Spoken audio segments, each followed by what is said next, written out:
آئیے نہایت ادب و احترام کے ساتھ نبی اور اولاد نبی کی بارگاہ میں ہدیہ درود پیش کریں. سیدنا مولانا محمد وعلی آل سیدنا مولانا محمد کما تحب و ترضى بأن تصلی علیہ صلی اللہ علی نبی الامی وعلی آلہ صلاۃ و سلام علیک یا رسول اللہ صلاۃ و سلام علیک یا حبیب اللہ علیک الصلاۃ والسلام. خطبہ مسنونہ کے بعد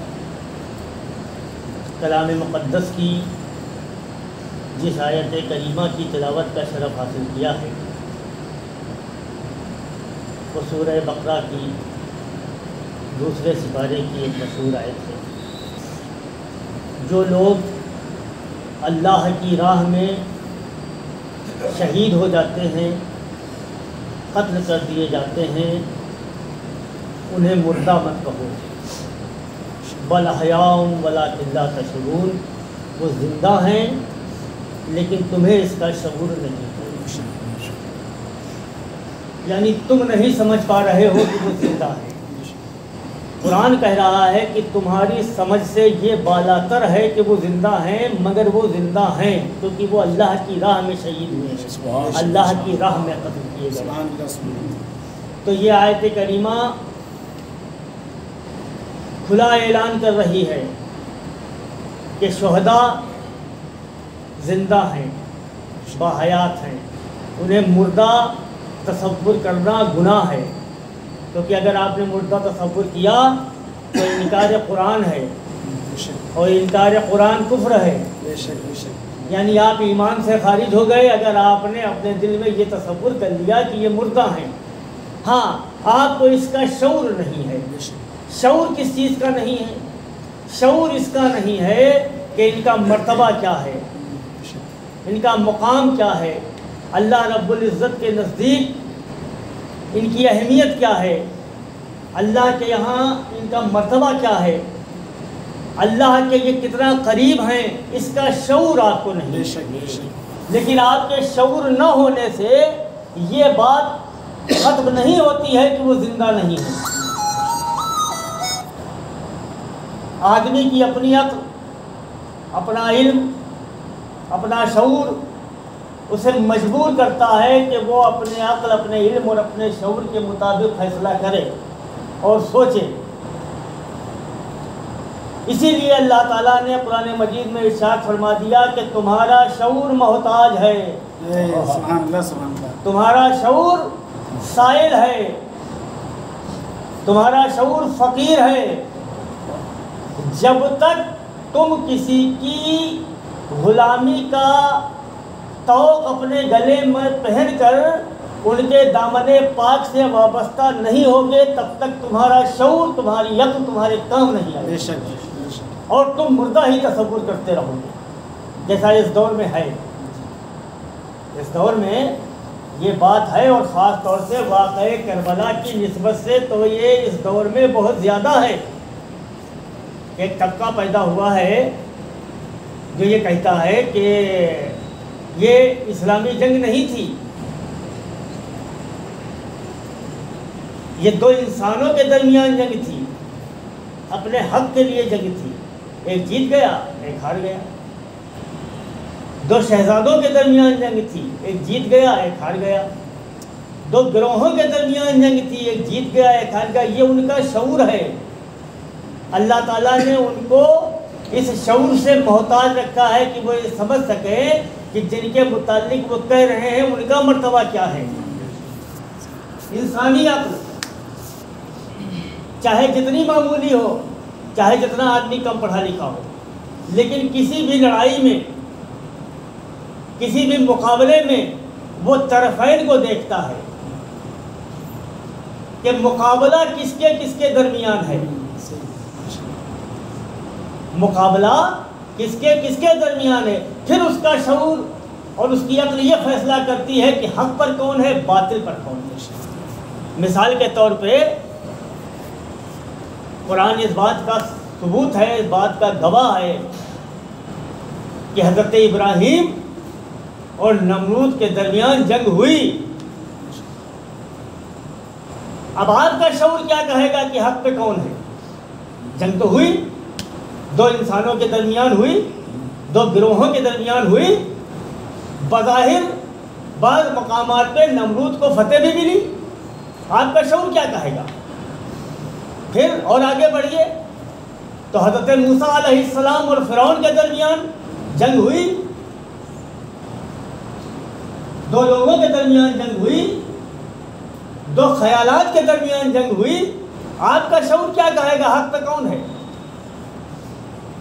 آقا کریم علیہ الصلاۃ والتسلیم اور مشرکین مکہ جن کے سردار ابو جہل اور ابو لہب ہیں، ان کے درمیان بھی جنگیں ہوئی، ان کے درمیان بھی مارکے ہوئے، آپ کا شعور کیا کہے گا؟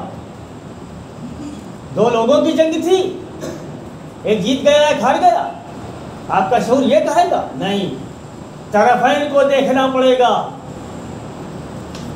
کہ حق کا اعلان کون کر رہا ہے اور باطل کا ڈیفنس کون کر رہا ہے، اس کے بعد آپ فیصلہ کریں گے کہ یہ ذاتی جنگ تھی کہ اسلام کے تحفظ کی جنگ تھی، یہ ذاتی جنگ تھی کہ اسلام کی سربلندی کی جنگ تھی۔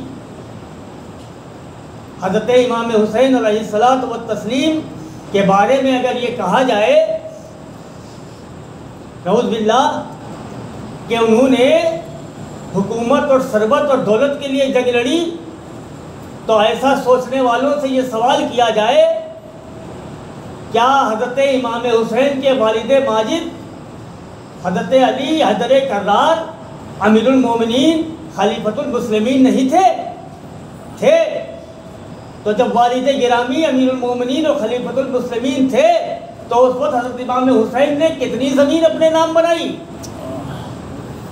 کتنے باغات اپنے نام کیے، کتنی جائیداد بنا لی، روک سکتا تھا کوئی؟ اور وہ امیر المومنین جنہوں نے اپنی امیر المومنین کے وقت میں حج کا سفر پیدل کیے ہیں اور بارہا کیے ہیں،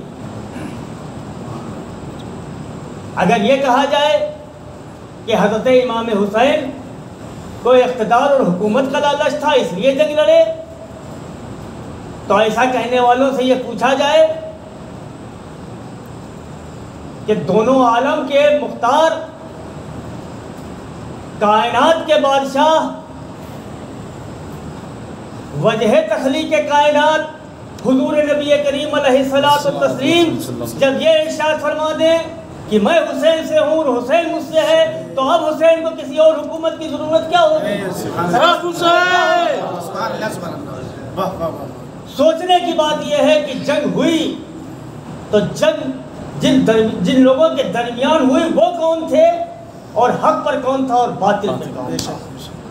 اگر امام حسین علیہ الصلوۃ والتسلیم یزید کے ہاتھ میں ہاتھ دے دیتے یعنی بیعت کر لیتے تو آج اسلام کی یہ تصویر جو ہمارے سامنے ہے اور جس اسلام کو ہم مانتے ہیں اور جس اسلام کی ہم پیروی کر رہے ہیں وہ ختم ہو چکی ہوتی۔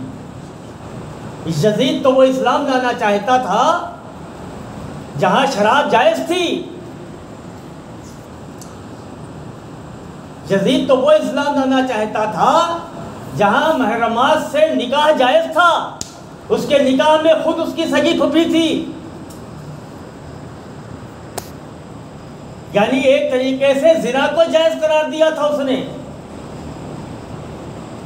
جوا جائز تھا۔ آج کا مسلمان جوے کو حرام کہتا ہے، شراب کو حرام کہتا ہے، محرم سے نکاح کو حرام کہتا ہے، تو اب یہ بتائیے کہ یہ حسین کا اسلام ہے کہ یزید کا اسلام ہے؟ اب فتح کس کی ہے، حسین کی ہے کہ یزید کی ہے؟ اگر یزید کی فتح یابی ہوتی تو یہ اسلام ختم ہو چکا ہوتا۔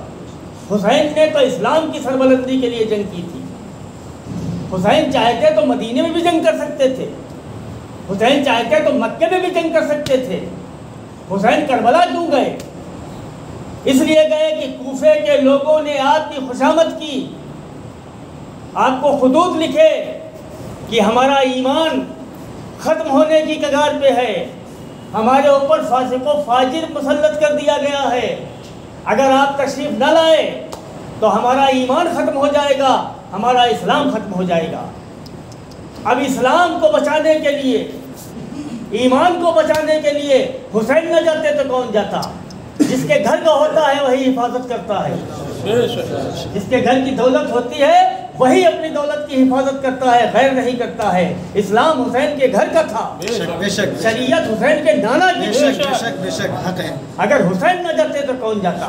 حسین کو اس لیے جانا تھا کہ لوگوں نے یہ کہا تھا کہ اسلام خطرے میں ہے، ایمان خطرے میں ہے، اس لیے حسین گئے۔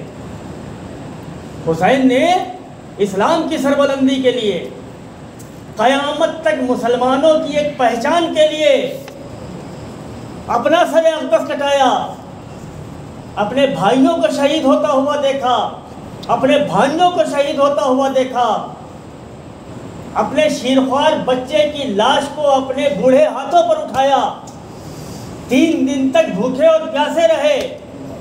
جو کل قیامت کے روز مسلمانوں کو اپنے ہاتھوں سے کوثر کا جام پلائیں گے، ان کو انہی مسلمان پیاسا رکھے ہوئے ہیں۔ یہ ایک سید کی شان ہے، اس کے علاوہ کوئی نہیں کر سکتا ہے کہ تم ہمارے اوپر پانی بند کر سکتے ہو لیکن ہم تم کو کوثر پلائیں گے۔ بے شک سبحان اللہ۔ حسین نہ جاتے تو کون جاتا؟ حسین گئے تھے اسلام کو بچانے کے لیے، حسین گئے تھے قیامت تک مسلمانوں کی سربلندی کے لیے۔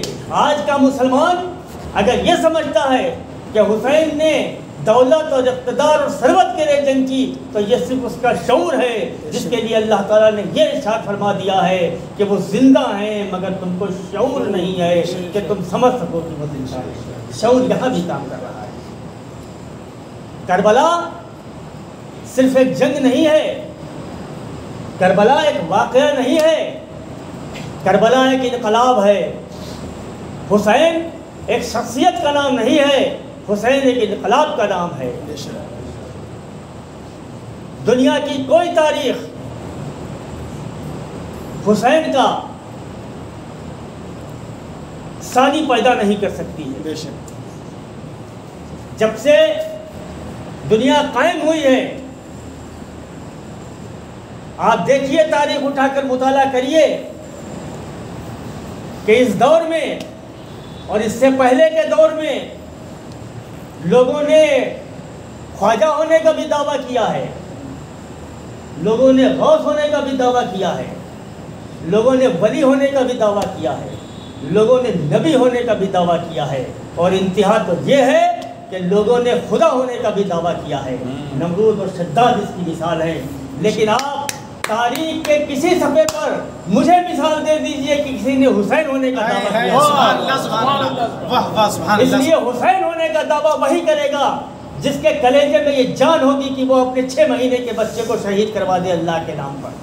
حسین کا دعویٰ وہی کرے گا جس کو یہ طاقت ہوگی کہ وہ اپنے جوان بھائی کے دونوں بازو کٹتا ہوا دیکھتا رہے۔ حسین وہی بن سکتا ہے جس میں یہ طاقت ہوگی کہ وہ اپنے گھر کی لوگوں کے بچوں کو پیاس سے تڑپتا ہوا دیکھتا رہے۔ حسین بننے کی سکت کسی میں نہیں ہے۔ تاریخ آپ کو مثال نہیں دے سکتی ہے کہ کسی نے حسین بننے کا دعویٰ کیا۔ حسین بننے کے لیے اللہ کی راہ میں اپنا سب کچھ قربان کرنا پڑتا ہے، اس لیے حسین بننے کی طاقت کسی میں نہیں ہے۔ حسین اکیلا تھا، حسین اکیلا ہے اور حسین اکیلا رہے گا۔ نہ حسین کی مثال جب تھی، نہ اب ہے، نہ قیامت تک ہوگی۔